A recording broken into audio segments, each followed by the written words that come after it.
Documento 75. A falta de Adão e Eva. Depois de mais de 100 anos de esforços em Urântia, Adão não podia constatar senão pouquíssimo progresso fora do jardim. O mundo, em geral, não parecia estar melhorando o suficiente. A realização do aperfeiçoamento racial parecia estar muito distante.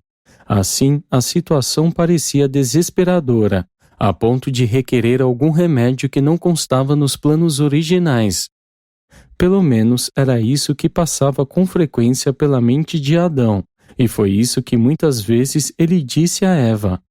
Adão e a sua companheira eram leais, mas encontravam-se isolados dos seus semelhantes e estavam muito aflitos quanto à má situação do mundo. 1. O problema de Urântia. A missão adâmica na Urântia experimental, estigmatizada e isolada pela rebelião, era uma tarefa descomunal, e o filho e a filha materiais logo se tornaram conscientes das dificuldades e da complexidade do compromisso que assumiram com o planeta. Corajosamente, contudo, enfrentaram a tarefa de resolver os seus múltiplos problemas. Todavia, ao dedicarem-se ao importante trabalho de eliminar os seres defeituosos e degenerados dentre as linhagens humanas, eles ficaram bastante consternados. Não conseguiam encontrar uma saída para o dilema e não podiam obter o conselho dos seus superiores de Jerusalém nem de Edêntia. E aqui estavam eles isolados, confrontando-se dia a dia com algum contratempo novo e complexo, com algum problema que parecia insolúvel. Em condições normais, o primeiro trabalho do Adão e da Eva planetários seria a coordenação e a mistura das raças. Em Urântia, porém, esse projeto parecia quase totalmente sem esperança, pois as raças, ainda que biologicamente adequadas, nunca haviam sido purgadas das suas linhagens atrasadas e defeituosas. Adão e Eva viram-se em uma esfera totalmente despreparada para a proclamação da Irmandade dos homens, um mundo que tateava em uma obscuridade espiritual abjeta, afligido por uma confusão agravada pelo malogro da missão da administração precedente. A mente e a moral estavam em um nível baixo e, em lugar de começar a tarefa de efetuar a unificação religiosa, eles teriam de recomeçar o trabalho de conversão dos habitantes às mais simples formas de crenças religiosas. Em lugar de encontrarem uma língua pronta para ser adotada, depararam-se com a confusão mundial de centenas e centenas de dialetos locais. Nenhum Adão do serviço planetário fora, jamais, colocado em um mundo mais difícil. Os obstáculos pareciam insuperáveis e os problemas aquém das possibilidades de solução por seres criados. Eles estavam isolados e o terrível sentimento de solidão que os atormentava aumentava, ainda mais, pela partida antecipada dos administradores Melquisedeques. Só indiretamente, por meio das ordens angélicas, podiam eles comunicar-se com qualquer ser fora do planeta. A sua coragem enfraquecia-se aos poucos, os seus espíritos abatiam-se e algumas vezes mesmo a fé quase lhes faltava. Esse era o verdadeiro quadro de consternação dessas duas almas nobres ao ponderarem sobre as tarefas com que se defrontavam. Ambos estavam altamente conscientes da tarefa descomunal que envolvia a execução da sua missão planetária. Nenhum dentre os filhos materiais de Nébadon provavelmente jamais esteve diante de uma tarefa tão difícil e aparentemente tão sem esperança como a que Adão e Eva enfrentavam diante da triste situação de Urântia. Se tivessem sido mais perspicazes, todavia, e mais pacientes, eles teriam, em algum momento, logrado êxito. Ambos, especialmente Eva, foram impacientes demais. Não estavam dispostos a conformar-se com uma prova tão longa de resistência. Queriam ver alguns resultados imediatos, e eles os viram. Mas os resultados conquistados assim revelaram-se os mais desastrosos para eles próprios e para o seu mundo. 2. A conspiração de Caligástia. Caligástia fazia visitas frequentes ao jardim e manteve várias conversas com Adão e Eva. Mas eles mostraram-se intransigentes diante de todas as suas sugestões de ajustes e de tentativas de atalhos. Diante de si, eles viam o suficiente, em matéria de resultados da rebelião, para que se produzisse neles uma efetiva imunidade contra todas essas propostas insinuantes. E, até mesmo a progenie jovem de Adão permaneceu imune às propostas de Daligástia. E claro está, nem Caligástia nem o seu parceiro tinha poder para influenciar qualquer indivíduo contra sua própria vontade, e menos ainda para persuadir os filhos de Adão a fazerem algo errado. Deve ser lembrado que Caligástia era ainda o príncipe planetário titular de Urântia, um filho desviado, entretanto ainda elevado do universo local. Ele não foi deposto definitivamente senão na época de Cristo Micael em Urântia. E o príncipe caído era persistente e determinado. Finalmente, ele desistiu de persuadir Adão e decidiu tentar um ardiloso ataque em flanco contra Eva. O maligno concluiu que a única esperança de sucesso repousava em um aproveitamento hábil das pessoas certas que pertenciam ao substrato superior do grupo nodita, os descendentes dos companheiros do seu antigo grupo de assessores corpóreo. E assim foram urdidos os planos para que a mãe da raça violeta caísse na cilada.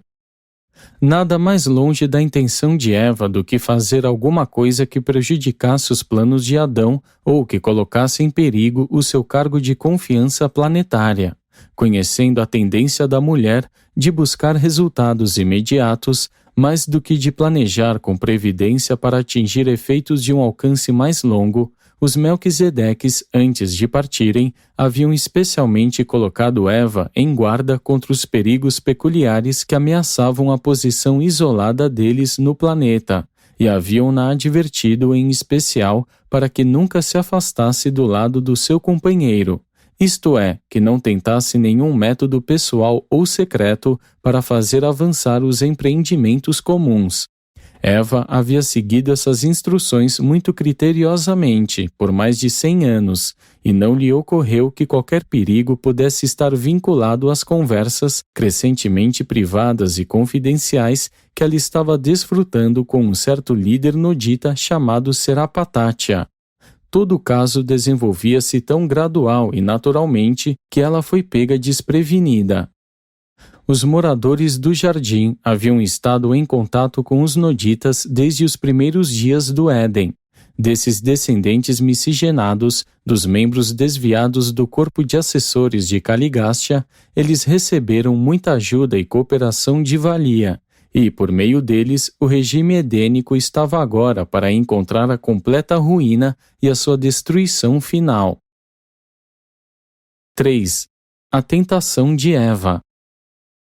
Adão havia acabado de completar os seus primeiros 100 anos na Terra quando Serapatátia chegou à liderança da Confederação Ocidental, ou Síria, das tribos noditas com a morte do seu pai. Serapatátia era um homem de pele morena, um brilhante descendente do ex-chefe da Comissão de Saúde da Dalamátia, que se casara com uma das mulheres dotadas de uma mente superior, da raça azul, daqueles dias distantes. Essa linhagem vinha mantendo a autoridade durante muitas gerações e exercia grande influência sobre as tribos noditas ocidentais. Serapatátia fizera muitas visitas ao jardim e ficara profundamente impressionado com a retidão da causa de Adão. E, pouco depois de assumir a liderança dos noditas sírios, ele anunciou a sua intenção de estabelecer uma associação com o trabalho de Adão e Eva no jardim. A maioria do seu povo uniu-se a ele nesse programa, e Adão estava reconfortado com a nova de que a mais poderosa e mais inteligente de todas as tribos vizinhas havia, quase em bloco, apoiado o programa de elevação mundial. Era decididamente encorajador. E, pouco depois desse grande acontecimento, Serapatátia e o seu novo corpo de assessores foram recebidos por Adão e Eva na sua própria casa. Serapatátia tornou-se um dos mais capazes e eficientes de todos os colaboradores de Adão. Ele era totalmente honesto e completamente sincero em todas as suas atividades, e nunca percebeu, nem mesmo mais tarde, que estava sendo usado pelo astuto Caligastia como uma arma circunstancial. Em breve, Serapatátia tornou-se o vice-presidente da Comissão Edênica de Relações Tribais, e muitos planos foram feitos para uma continuidade mais vigorosa do trabalho de conquistar as tribos longínquas para a causa do jardim. Ele teve muitas conferências com Adão e Eva, especialmente com Eva, e eles conversaram sobre muitos projetos para aperfeiçoar os seus métodos. Um dia, durante uma conversa com Eva, ocorreu a Serapatátia que seria de muita ajuda enquanto esperavam pelo recrutamento de um grande número da raça violeta, se algo pudesse ser feito nesse meio tempo para o aprimoramento imediato das tribos necessitadas que permaneciam à espera. Serapatátia sustentava que se os noditas, como a raça de maior progresso e grau de cooperação, pudessem ter um líder nascido deles, mas com origem parcial de sangue violeta, iria isso se constituir em um vínculo poderoso que uniria esses povos mais estreitamente ao jardim. E tudo isso foi magnífica e honestamente considerado como sendo para o bem do mundo, já que essa criança, a ser criada e educada no jardim, exerceria para sempre uma grande influência sobre o povo do seu pai. Novamente, deve ser enfatizado que Serapatátia era de todo honesto e totalmente sincero em tudo o que propunha. Nem por uma vez sequer ele suspeitou de que estava fazendo o jogo de Caligastia e Daligastia. Serapatátia era inteiramente leal ao plano de construir uma reserva forte da raça violeta antes de tentar a elevação mundial dos confusos povos de Urântia. Todavia, isso requeriria centenas de anos para se consumar, e ele era impaciente e queria ver resultados imediatos, algo durante a sua própria vida. E deixou claro para Eva que Adão algumas vezes ficava desanimado com o pouco que fora realizado no sentido de elevar o mundo. Por mais de 5 anos, esses planos amadureceram secretamente. Afinal, desenvolveram-se até o ponto em que Eva consentiu em ter um encontro secreto com Cano, a mente mais brilhante e o mais ativo líder da colônia vizinha de noditas amistosos. Cano tinha muita simpatia pelo regime adâmico. De fato, ele era o líder espiritual sincero daqueles noditas vizinhos que eram favoráveis às relações amigáveis com o jardim. A reunião fatal ocorreu durante o crepúsculo de uma tarde de outono, não muito longe da casa de Adão. Eva nunca antes havia visto o belo e entusiasmado Cano, e ele era um magnífico espécime, com a herança do físico superior e do intelecto destacado dos seus progenitores remotos do corpo de assessores do príncipe. E Cano também acreditava profundamente na retidão do projeto de Serapatátia. Fora do jardim, a poligamia era uma prática comum. Influenciada pelos elogios, pelo entusiasmo e uma grande persuasão pessoal, Eva, ali e então, consentiu em embarcar no empreendimento tão discutido, em acrescentar o seu próprio pequeno esquema de salvação do mundo ao plano divino maior e de alcance mais abrangente. Antes que ela compreendesse realmente o que acontecia, o passo fatal já fora dado, estava feito. 4. A compreensão da falta. A vida celeste do planeta ficou em tumulto. Adão reconheceu que algo estava errado e pediu a Eva para ficar a sós com ele no jardim. E agora, pela primeira vez, Adão ouviu toda a história do plano longamente alimentado para acelerar a elevação do mundo, operando simultaneamente em 2 direções: a consecução do plano divino concomitantemente com a execução do plano de Serapatátia. E, enquanto o filho e a filha materiais comungavam assim no jardim sob a luz da lua, a voz do jardim reprovou-os pela desobediência. E aquela voz não era senão o meu próprio anúncio ao par edênico de que eles haviam transgredido o pacto do jardim, que eles haviam desobedecido às instruções dos Melquisedeques, que eles haviam cometido uma falta na execução dos seus juramentos de fidelidade ao soberano do universo. Eva havia consentido em participar da prática do bem e do mal.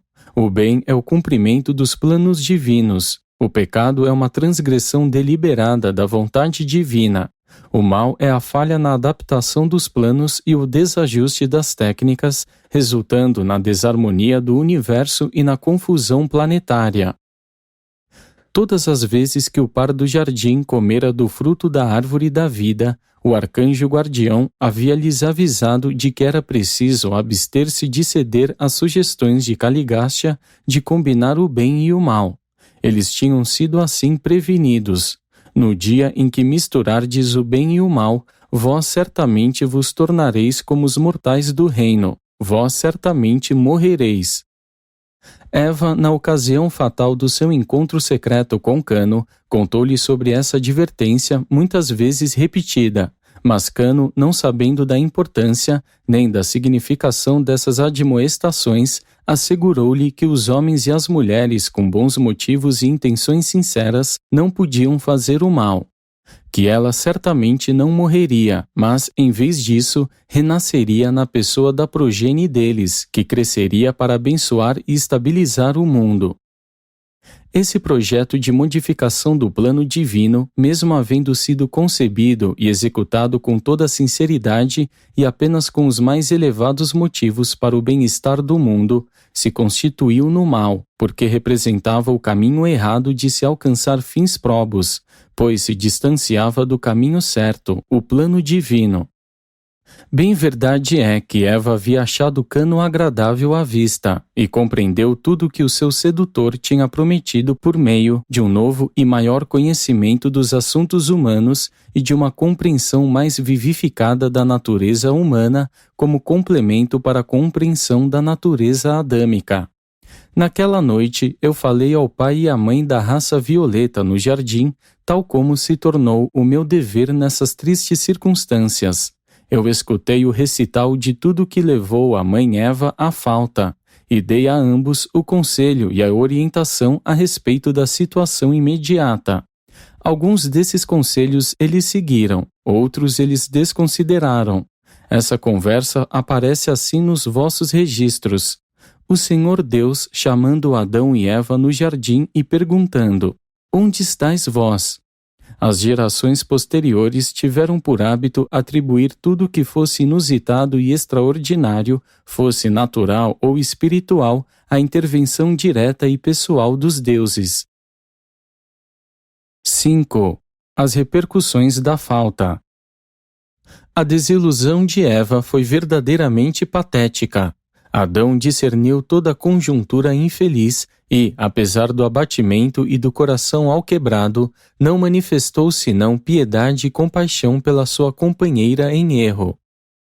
No desespero da compreensão do fracasso, Adão, no dia seguinte ao passo errado de Eva, procurou Laota, a brilhante mulher nodita que dirigia as escolas ocidentais do jardim, e, com premeditação, cometeu a mesma loucura que Eva.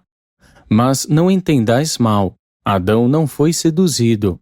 Ele sabia exatamente o que fazia. Deliberadamente, ele escolheu compartilhar do destino de Eva. Ele amava sua companheira com uma afeição supramortal, e o pensamento da possibilidade de uma vigília solitária em Urântia sem ela era muito mais do que ele podia suportar. Quando souberam o que acontecera a Eva, os habitantes enfurecidos do jardim ficaram furiosos e desgovernados. Declararam guerra ao assentamento nodita vizinho, saíram dos portões do Éden e precipitaram-se sobre aquele povo despreparado, destruindo-o. Nem homem, mulher ou criança foram poupados. E Cano, o pai de Caim, ainda por nascer, também pereceu. Quando compreendeu claramente o que havia acontecido, Serapatátia foi vencido pela consternação e ficou fora de si, de medo e de remorso, e no dia seguinte afogou-se no grande rio. Os filhos de Adão procuraram confortar a sua mãe perturbada, enquanto seu pai vagou em solidão durante 30 dias. Ao fim desse tempo, o bom senso voltou, e Adão retornou para sua casa e começou a planejar a linha futura de conduta. As consequências das loucuras cometidas por pais mal orientados são partilhadas pelos filhos inocentes muito frequentemente. Justos e nobres, os filhos e as filhas de Adão e Eva ficaram abatidos e tomados de muita tristeza inexplicável, por causa da inacreditável tragédia que havia caído tão súbita e brutalmente sobre eles. Nem em 50 anos o mais velho desses filhos recuperar-se-ia da tristeza e da dor desses dias trágicos, especialmente do terror daquele período de 30 dias, durante o qual o seu pai esteve ausente de casa e enquanto a sua mãe permanecera enlouquecida, na mais completa ignorância sobre o paradeiro ou destino dele. E esses 30 dias foram para Eva como anos longos de tristeza e de sofrimento. Nunca essa nobre alma recuperou-se totalmente dos efeitos desse período atroz de sofrimento mental e de dor espiritual. Nenhum aspecto das suas privações seguintes e das dificuldades materiais pode comparar-se na memória de Eva a esses terríveis dias e noites horrorosas de solidão e de incerteza insuportável. Ela soube do ato irrefletido de Serapatátia e não sabia se, por tristeza, o seu companheiro havia destruído a si próprio ou se tinha sido retirado do mundo em punição pelo erro dela. E quando Adão voltou, Eva teve uma tal satisfação de júbilo e gratidão que nunca mais se apagou durante toda a longa e difícil associação de vida e do árduo serviço deles. O tempo passou, mas Adão não estava certo sobre a natureza da ofensa que havia cometido, até 70 dias depois da falta de Eva, quando os administradores Melquisedeques retornaram a Urântia e assumiram a jurisdição dos assuntos do mundo. E só então Adão soube que eles haviam fracassado. Contudo, outros problemas ainda se preparavam. As notícias do aniquilamento da colônia nodita vizinha do Éden não demoraram a alcançar as tribos de origem de Serapatátia ao norte, e em breve um grande exército estava sendo reunido para marchar sobre o jardim.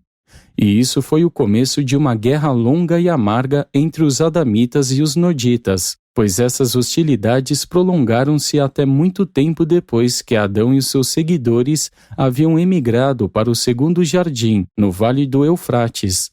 Houve uma intensa e prolongada inimizade entre aquele homem e a mulher, entre a sua semente e a semente dela. 6. Adão e Eva deixam o jardim. Quando soube que os noditas estavam em marcha, Adão procurou o conselho dos Melquisedeques, mas eles se recusaram a dar-lhe orientação. Disseram apenas que fizesse como achasse melhor, mas lhe prometeram uma cooperação amistosa, em tudo o que fosse possível, qualquer decisão que ele tomasse. Os Melquisedeques haviam sido proibidos de interferir nos planos pessoais de Adão e Eva. Adão sabia que Eva e ele haviam fracassado. A presença dos administradores Melquisedeques evidenciava isso, embora ele ainda não soubesse nada sobre o status pessoal deles, nem sobre o seu destino futuro.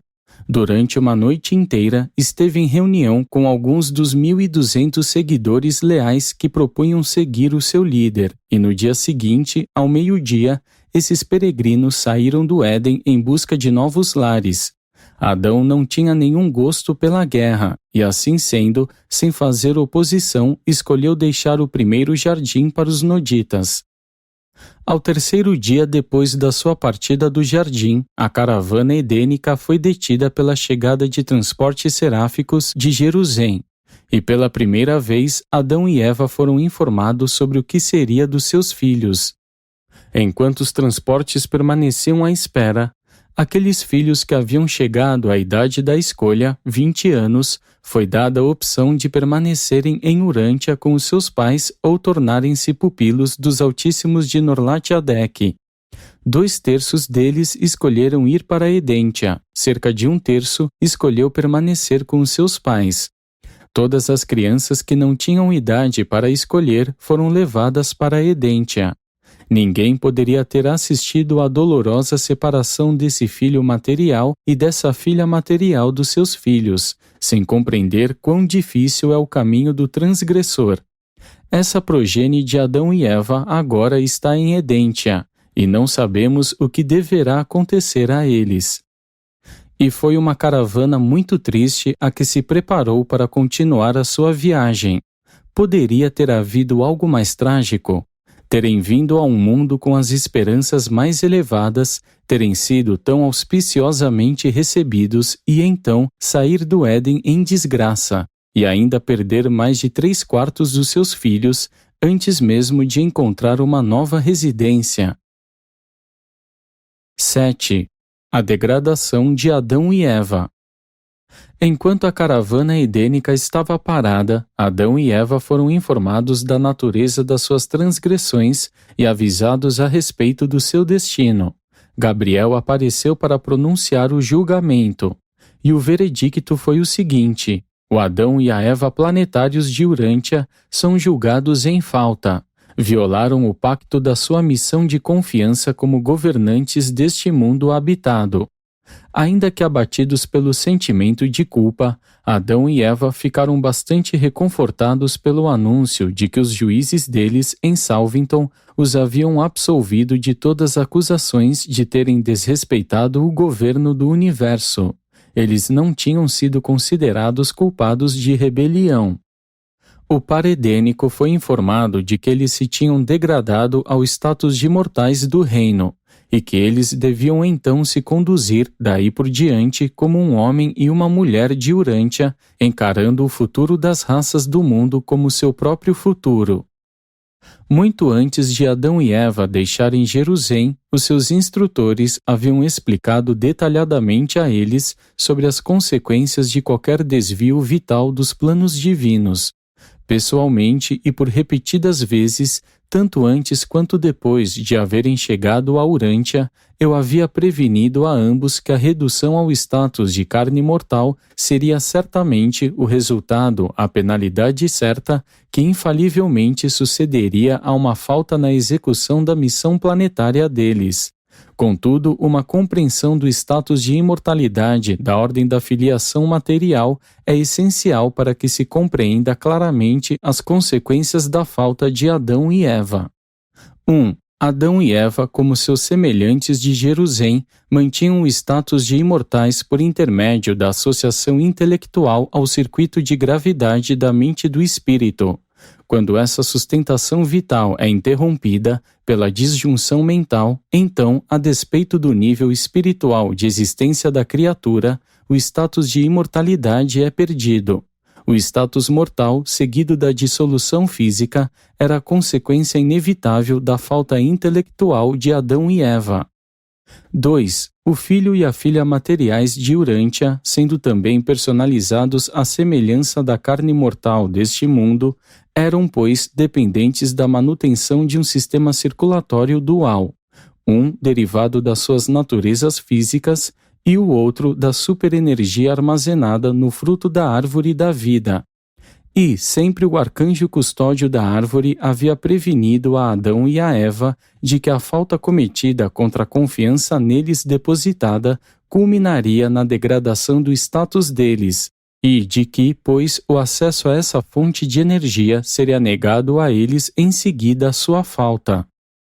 Caligástia tivera êxito na armadilha feita para Adão e Eva, mas não realizou o seu propósito de levá-los à rebelião aberta contra o governo do universo. Eles haviam feito algo de mal, no entanto, jamais foram culpados de desrespeito à verdade nem de se alistarem conscientemente na rebelião contra o governo probo do Pai Universal e do seu Filho Criador. 8. A suposta queda do homem. Adão e Eva realmente caíram do seu elevado estado de filiação material até o status inferior de homem mortal. Mas isso não foi uma queda do homem.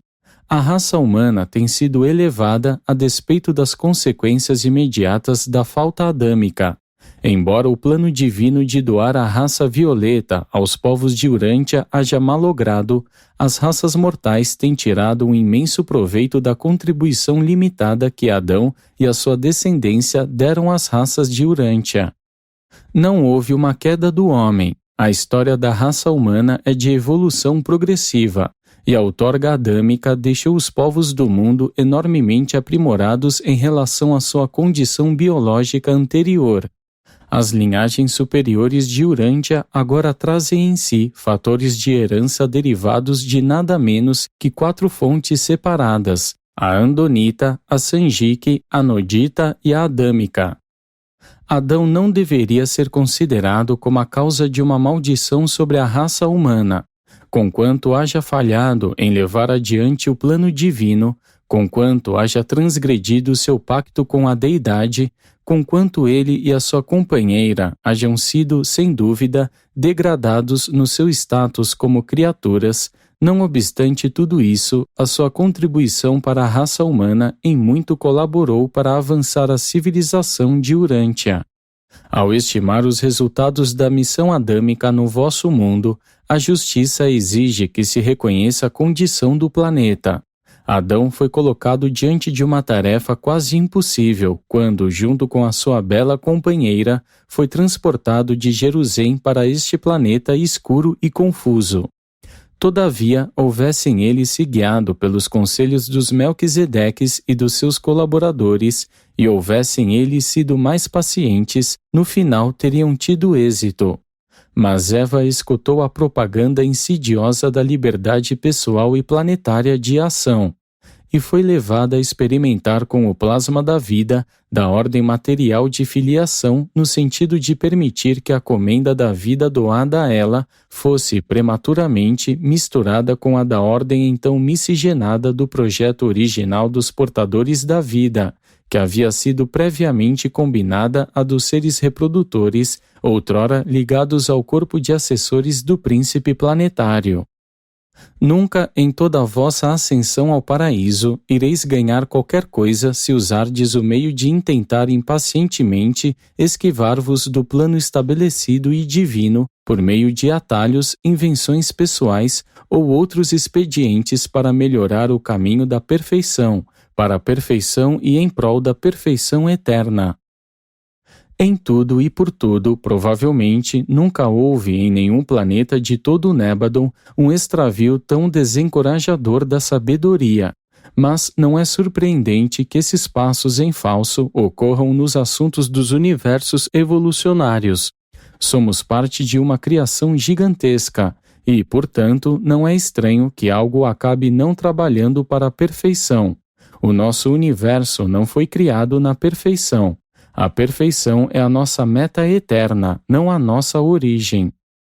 Se esse fosse um universo mecanicista, se a primeira grande fonte centro fosse apenas uma força e não também uma personalidade, se toda a criação fosse uma vasta agregação de matéria física dominada por leis precisas, caracterizadas por ações energéticas invariáveis, então a perfeição poderia predominar a despeito mesmo do status incompleto do universo. Não haveria nenhum desacordo, não haveria nenhum atrito. Mas, no nosso universo em evolução, de perfeição relativa e de imperfeição, nós nos rejubilamos de que sejam possíveis o desacordo e o desentendimento, pois são as evidências do fato e do ato da personalidade no universo. E, se a nossa criação é uma existência dominada pela personalidade, vós podeis estar seguros das possibilidades da sobrevivência da personalidade, do seu avanço e da sua realização. Podemos estar confiantes no crescimento da personalidade, na experiência e na aventura da personalidade. Quão glorioso é esse universo que é pessoal e progressivo, e não meramente mecânico, nem mesmo passivamente perfeito. Apresentado por Solônia, a seráfica voz do jardim.